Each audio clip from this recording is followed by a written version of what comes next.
My name is Simone Bresciando. I've been asked to speak today, and I really hope I can help you out with any questions or any knowledge you may want, and I can help you with.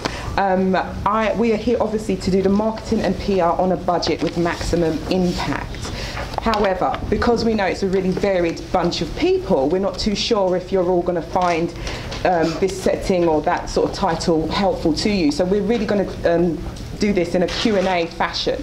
So basically, if you've got any questions or if there's any sort of issues within the industry or even wider than that that you think we could help you with an answer, please do. Hi guys, if you just go in there and sit down. We are running late, so we're going to condense it, I think, to 45 minutes, I think. So maybe 1:45 we'll finish this. But hopefully you'll all get what you need to get out of it. So as I said, I'm Simone Bresciando, former Global Corporate PR Manager for Sony Ericsson. I'm now working for Invisible Hand as their Global PR Manager and have nearly 10 years experience in PR and marketing, small and big corporate global firms. Hi everybody, my name's Vanessa. Sorry, I have allergies today, so if you can't hear me too well, I do apologise. My name's Vanessa Amadi. I'm an independent publicist. I've been doing PR for 13 years now. I specialise in events, entertainment and celebrity PR. Just in a nutshell, I guess, I started off doing publicity for a company called the MOBO Awards. I was PR manager there from 2008 through to 2004. From then, I was then scouted and went on independently to work for a company called Outside Organisation, who are pretty much the biggest entertainment PR firm in the UK. I headed up a division called the Urban Division and represented people such as Usher, trying to remember my clients, it was a little while ago back then, but then went on and set up my own company in 2006 called VAPR. Through that company we represent a good array of clients, namely Estelle. We also represent Keisha Buchanan and Whitney Houston, which was a very big deal for me and pleased to get on an independent level. So that's who I am in a nutshell, entertainment publicity for celebrity and event PR. Good afternoon. How's everyone? Good, yeah? Okay, my name is Sherry Bidding. I am, goodness, I just recently moved to London. Obviously, I wasn't born here. But moved to London from New York, where I'm getting my master's degree at Goldsmiths University in Transnational Communications and Global Media. But before that, I spent 10 years working in public relations, special events, and marketing for a variety of media companies, marketing agencies in New York City. I don't know. How many of you guys are in university right now? Okay, I see you. And then how many of you guys are actually working in publicity or interested in working in marketing? Okay. How many of you guys have your own business and you're interested in sort of figuring out? Okay, here we go. Good. All right, well, I kind of covered the gamut. I actually graduated undergraduate at a school in Florida with a degree in journalism with a specialty in public relations. If I could have done it again, I probably would have gotten my master's, my undergraduate degree in something else, because the best thing to do to really understand the business is to actually work in it. Mm-hmm. So probably 2 weeks after graduation, I moved to New York and started. Goodness, it was in 2000 at the time when the economy was booming. There were jobs galore. Everyone was starting a website. So I had my first job working at a public relations agency called Porter Novelli PR. It was a global PR firm. And I was working for the Truth Anti-Tobacco campaign, which is sort of an anti-tobacco huge campaign that's huge in the States. I don't know if you guys have it here. But I was starting sort of a college marketing and high school marketing program for the first 6 months there. And then after that, left and worked in technology PR for another agency. And then ended up working, goodness, I got laid off because I was working in technology PR. The tech industry pretty much folded completely at the end of 2000. And in 2001, I started working in public relations for media companies, which I loved because as opposed to at the time I was working for software development companies. I was having to learn all this stuff like Java and C++ because you're publicizing technology. It was like learning French or Chinese. I couldn't get it at all. So I ended up luckily getting laid off, and I got a job working at Fairchild Publications, which is now part of Condé Nast. They publish Vogue magazine, Details magazine, GQ. And I worked there for about 3 years, working in corporate communications, doing everything from planning and creating campaigns to drive traffic to newsstand, publicizing all of their content, doing corporate PR for the executives that work for the companies, for the editors that write for the magazines, getting them on television, getting them quoted in newspaper and magazine articles, that sort of thing. And I love that because as opposed to promoting a razor or a product or a technology company, I was promoting content and information, which at that time, this was before blogs, this was before like the internet completely took over the game. So, you know, I was taking content within a magazine format and making it really relevant on television, making it relevant on radio, making it relevant in other newspapers. And I thought that was kind of interesting because it was a great way to create new relationships with reporters because you're giving them content and exclusives on information. So I basically did that. I mean, I started at Fairchild and I left probably after 2.5, 3 years and went to Trace Magazine, which is an independent magazine, which I know they had here in the UK. They just had their last issue. And I did all their special events and PR for about 2 years. And that was pretty cool. It was a change from corporate setting, more of an independent publication, more multicultural, so I had to work with, and I had a chance to work with people who look like me a little bit more than my previous position. And I actually created their in-house department, which was great. I kind of built that from scratch and did all their events as well. So after that, I went to Complex Magazine, where I stayed for about 4 years doing the same thing.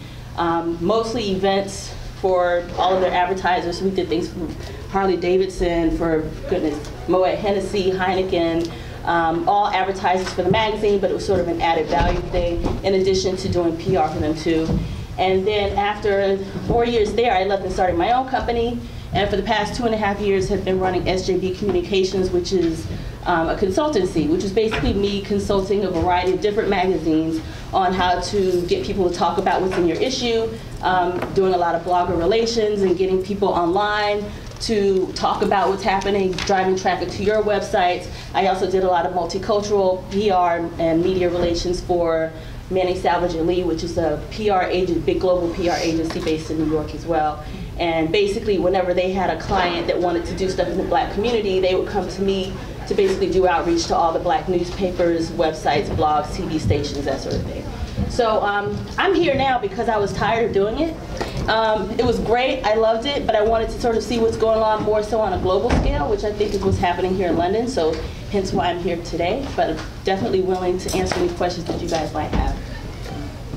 Okay, so I guess I didn't do as much comprehensive as you guys. So I guess I can kind of start off. Also studied at Coventry University, did a communications degree. Gave me a good grounding, but again, as you said, it's best to sort of get into the field. Also, you don't need to do a PR or a communications degree. English, sociology, history, geography will give you a great grounding as to how you can conduct yourself in those kind of sort of spheres of work. And I graduated June 2001, September the 11th hit, and the PR market went completely flat. So I continued to temp as a secretary within government, which I was doing to supplement myself as a student. I had a stint as John Prescott's secretary for a year. I'm not the secretary that had the affair with him. You didn't see my face there. But I was there as it was going on, and sometimes I do think maybe I should have spilt the story. I would have been a rich person by now, but hey, that's another life. And then I went in to do communication roles within local government and within the housing sector. So actually that's my background. I've got about 8 years or maybe 5 to 6 years experience in basically working for either council housing departments or housing associations. And basically that gave me a great grounding because a lot of our tenants, some of them didn't have English as a first language, some of them were highly educated, some of them weren't.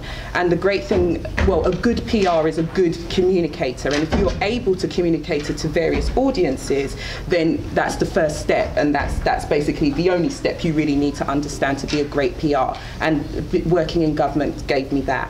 I too got fed up of local government. It was a very sort of small sort of section of the world to look at, just an estate, just a borough in London, and I have a very global mind and global sort of aspect to my life, so I wanted to get into private sector and I wanted to work globally, and I found the Sony Ericsson job, and this was after about a year of searching and a lot of agencies telling me that I would never ever get in there because of my experience. But I'm a very determined young lady. All my friends would basically vouch for that, and I got the job. And so it was sheer determination. I did Sony Ericsson for 2.5 years. I also managed all the sort of corporate elements globally. So that was the quarterly financial announcements we did, analyst relations. I redone the website and all sorts of things. Also introduced social media throughout the business globally. And then I also took care of the tennis sponsorship, which enabled me to travel the world, which blew my mind. So that was really interesting. And now I'm working for Invisible Hand, which is a great little web startup which enables you to, if you're searching online for any kind of product, it shows you very discreetly what's the cheapest product and where you can get it from. And it's great because I'm there and I'm having to create a global PR function from scratch. And that's what I do best. I create brands or I create projects, and that's where I saw my strengths lie. So that's me. So I guess now it's sort of over to you guys. What are the aspects? How can we help you? How can our expertise really help you today? And what are the things? How do you want to steer this conversation? Anyone brave enough to go first? Hello. Hi, my name is Nuri Hole. I'm coordinating a Saturday school in the Borough of Sabah. Great. And I would like to know what could be the best way of promoting the schools without going too much into the budget of the school. Great. So I think, because I have a bit of a local go, I think the first thing is, have you identified who your stakeholders is? And me using the term stakeholders, who are your interested parties? At Saturday School, off the top of my head, is going to be parents. They're going to be the first kind of people you need to talk to. You also, another interested party is going to be schools. You need to get the schools on side so they can also promote what you're doing. Is what you're doing aligning and giving value to what the school's doing, or is it opposing it? Because then you will know which schools are going to be on your side and be able to help promote for you as well. So these are questions you need to ask at the very start. Who are your target groups? How are you going to align with them? How are you going to add value to what they're doing so they're going to be able to help you? Right? And then from there, you can start looking at, okay, so where do parents, what kind of publications, what kind of outlets do parents frequent? We have a lot of mummy bloggers now. There's a whole explosion of mummy bloggers. Mumsnet, that's a great one. Maybe if you're going to particularly look at you're going to provide your services for a specific racial group, maybe you need to look at where these racial groups of parents like to visit and where they frequent. So they're main questions that can help you in any kind of business setting. Who is my target audience? What is my brand? What do I want to say? Don't know if you guys can add to that. No, I think, and I think this could speak to pretty much anything across the board, but definitely what you're doing as well. But the beauty is, if you don't have a huge budget, the web is allowing so much to be done online for free without spending anything. It just takes time and proper research to find out, sort of, depending on what you're doing and who your target is. It takes, to do it and do it well and get the right sort of response. It definitely takes a lot of time and diligence to really study and analyze the best websites to target and and the best ways to go about reaching them. But that's free. I mean, that's totally invaluable and probably a lot more influential than any type of money you could spend, reaching out or creating flyers or creating something else. Just because, when you are on a trusted website, that holds, I think, a lot more weight these days than even some more traditional ways of outreach. Another thing is also, what are the vehicles or what are the modes of publications or modes of publicity within the borough? You said you're working in Southwark. That's already there. I know that they have Southwark Life. That's delivered to every single tenant in Southwark.